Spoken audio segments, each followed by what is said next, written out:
Assalamualaikum warahmatullahi wabarakatuh. Kita berjumpa lagi pada mata kuliah metode penelitian pendidikan. Tentu yang kita bahas adalah materi yang berbeda dari materi yang sebelumnya sesuai yang ada di RPS. Maka yang menjadi pembahasan kita pada hari ini adalah kita akan membahas mengenai variabel penelitian dan hipotesis penelitian. Nah, dua hal ini merupakan bagian penting dalam kita melakukan penelitian, karena kualitas suatu penelitian akan sangat ditentukan oleh dua hal ini, yaitu adalah variabel kemudian hipotesis. Nah, untuk itu sebelum kita melakukan penelitian, maka penting bagi si peneliti untuk merumuskan variabel penelitian yang akan dilakukan serta merumuskan hipotesis yang akan diujikan. Ya, nah, variabel misalnya dia akan berguna untuk melihat atau melakukan aspek-aspek yang akan kita teliti. Kemudian hipotesis adalah dia memberikan dugaan sementara. Nah, berdasarkan dugaan sementara ini akan kita temukan jawaban apakah dugaan kita benar atau tidak.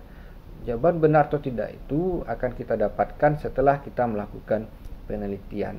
Nah, itu pengantar perkuliahan kita pada hari ini. Untuk pembahasan lebih lanjut, nah, kita akan lihat pada slide-slide yang akan saya tampilkan berikut. Nah, ini materi perkuliahan kita pada hari ini ada dua materi. Ada variabel penelitian, kemudian hipotesis penelitian. Nah, nanti saya akan menjelaskan apa itu variabel penelitian serta jenis-jenisnya, begitupun nanti pada hipotesis penelitian. Kita awali dari variabel penelitian. Nah, pertanyaan awalnya adalah apa itu variabel penelitian? Ya, barangkali kita semua pernah mendengar atau menggunakan istilah dari variabel. Nah, tak jarang juga kita tidak tahu apa ini maksud dengan variabel. Nah, untuk itu saya akan menjelaskan sedikit apa itu variabel penelitian. Nah, di sini saya sudah menampilkan definisi dari variabel penelitian yang sudah didefinisikan oleh ahli-ahli metodologi penelitian.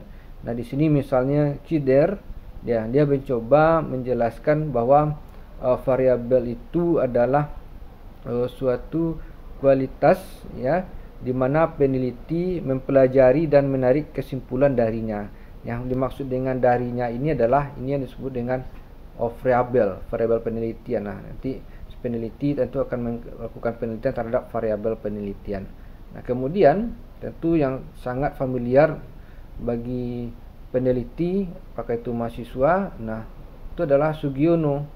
Nah, Sugiono juga memberikan definisi bahwa variabel itu adalah segala sesuatu yang berbentuk apa saja kemudian ditetapkan oleh si peneliti. Nah, yang sudah ditetapkan oleh peneliti itu kemudian dipelajari sehingga hasil dari mempelajari tadi maka diperolehlah informasi tentang hal tersebut, tentu adalah variabel. Nah, kemudian ada definisi yang juga dicoba oleh Uma Sugaran. Nah, Uma Sugaran mengatakan variabel adalah segala apapun yang dapat membedakan atau membawa variasi pada nilai. Nah, ini adalah definisi dari tokoh mengenai variabel penelitian. Nah, setelah kita melihat dari tiga definisi tadi mengenai variabel dari para ahli, maka kita dapat menarik sebuah kesimpulan. Nah, jadi apa itu variabel penelitian? Nah, jadi variabel penelitian adalah segala sesuatu, ya, segala sesuatu yang akan menjadi objek, ya, atau menjadi kajian kita dalam melakukan pengamatan penelitian.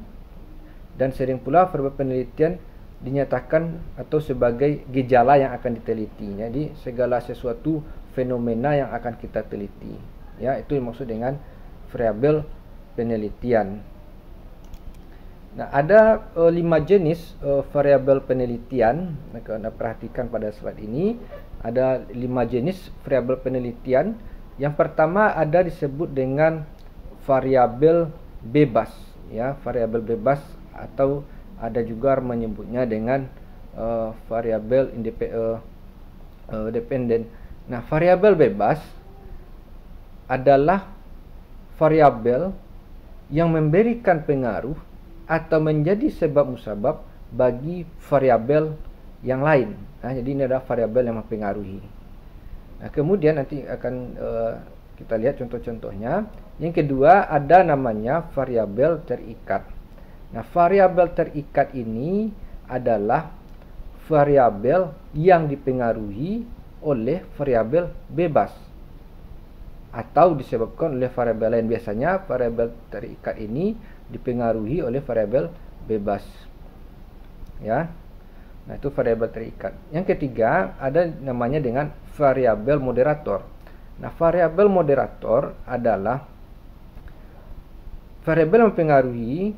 Nah, variabel ini bisa memperkuat atau memperlemah hubungan antara variabel bebas dengan variabel terikat atau tidak bebas tadi, ya.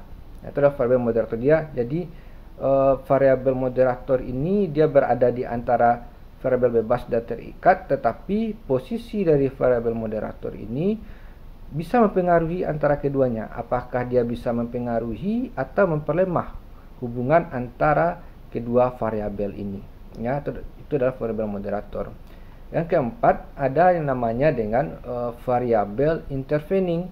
Nah, variabel intervening ini, nah, dia secara teoritis dia adalah variabel mempengaruhi, ya. Posisinya hampir sama dengan variabel moderator. Posisi variabel intervening ini bisa memperlemah atau memperkuat hubungan antara variabel bebas dan variabel terikat. Nah, tetapi variabel intervening ini dia tidak dapat diamati. Ya, dia membedakan. Nah, dia bisa saling mempengaruhi, ya. Nah, variabel intervening ini bisa mempengaruhi variabel bebas, bisa mempengaruhi variabel terikat, bisa memperkuat, bisa juga dia memperlemah. Tetapi membedakannya dengan variabel moderator adalah variabel intervening tidak dapat diukur atau diamati. Nah, begitupun pada variabel moderator. Moderator ini juga berada di antara variabel bebas dan variabel terikat. Variabel moderator ini bisa memperkuat dan juga bisa memperlemah hubungan antara kedua variabel ini. Nah, itu membedakan, ya. Nah, kemudian yang kelima ada namanya variabel kontrol. Nah, variabel kontrol ini adalah variabel yang bisa dikendalikan oleh si peneliti, ya, yang bisa dikendalikan atau dibuat konstan. Nah, sehingga dampaknya adalah berpengaruh terhadap variabel bebas maupun terhadap variabel terikat. Nah, dia juga tidak bisa dipengaruhi oleh faktor luar yang diteliti. Karena mengapa dia tidak bisa dipengaruhi oleh faktor luar yang diteliti? Karena sudah ada variabel kontrolnya.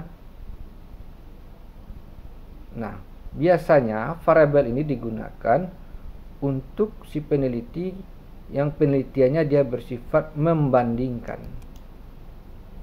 ya, bersifat membandingkan. Nah, ini adalah jenis-jenis dari variabel penelitian. Nah, selanjutnya ini adalah contoh dari variabel tadi. Kita ambil beberapa, misalnya variabel bebas atau independen. Nah, tadi kita sudah mendefinisikan bahwa variabel bebas ini adalah variabel mempengaruhi atau yang menjadi sebab perubahannya atau timbulnya variabel dependen atau variabel yang memberikan pengaruh terhadap variabel terikat. Ini contohnya. Nah, contoh variabelnya adalah pengaruh. Ini contohnya adalah, ini judul dari penelitian. Misalnya ini judul dari penelitian. Judulnya adalah pengaruh metode sosiodrama terhadap motivasi belajar siswa. Nah, mana variabelnya? Mana variabel bebasnya? Ini adalah variabel bebas.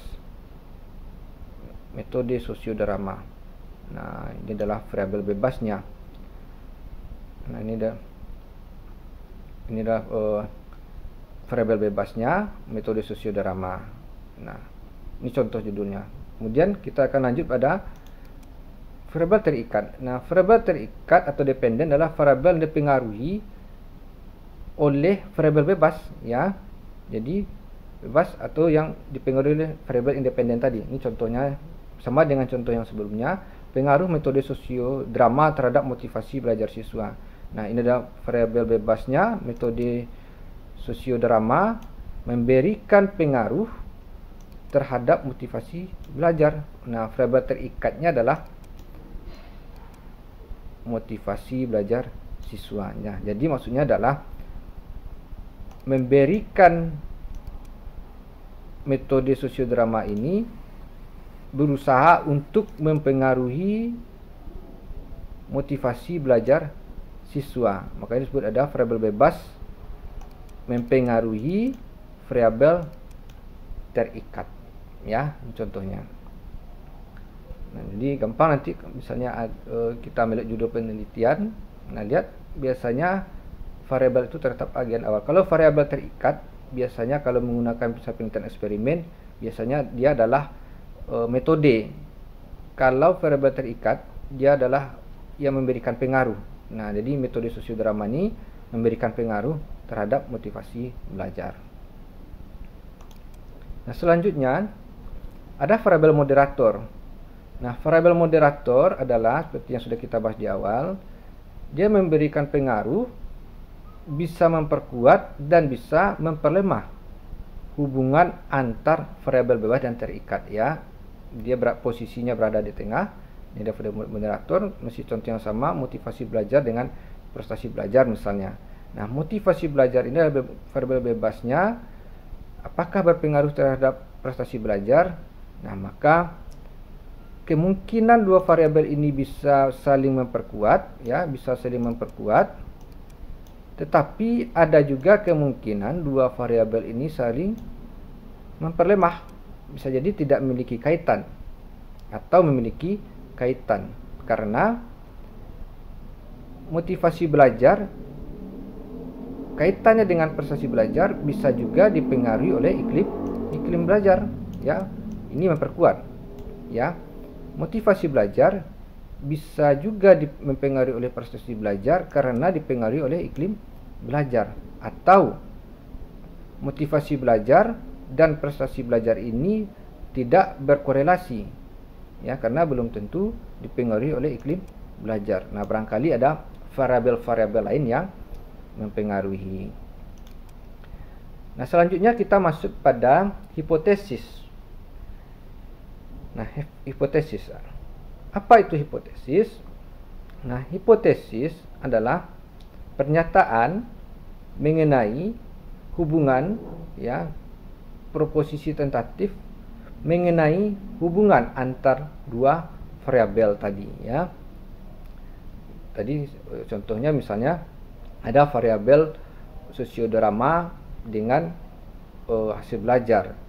Nah, hipotesisnya adalah apakah terdapat pengaruh penggunaan metode sosiodrama terhadap hasil belajar, ya.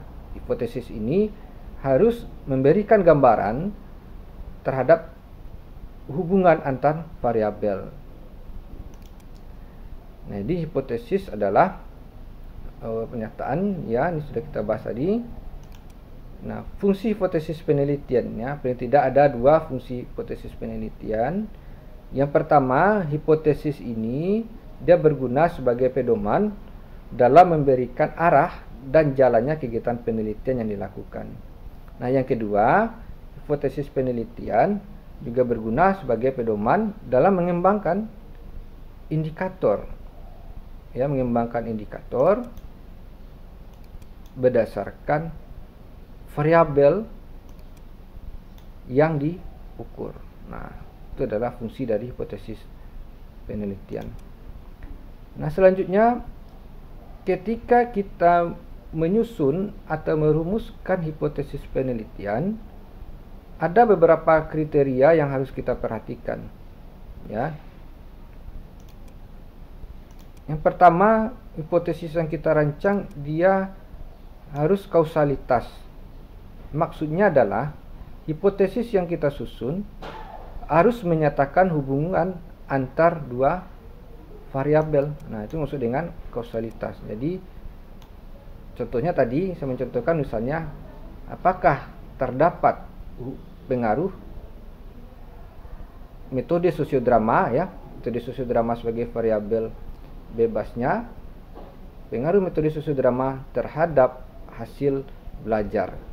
Nah, hasil belajar itu adalah variabel terikat. Jadi harus memberikan gambaran terhadap hubungan antar dua variabel yang akan kita uji. Nah, kemudian rumusan hipotesis yang kita susun harus argumentatif.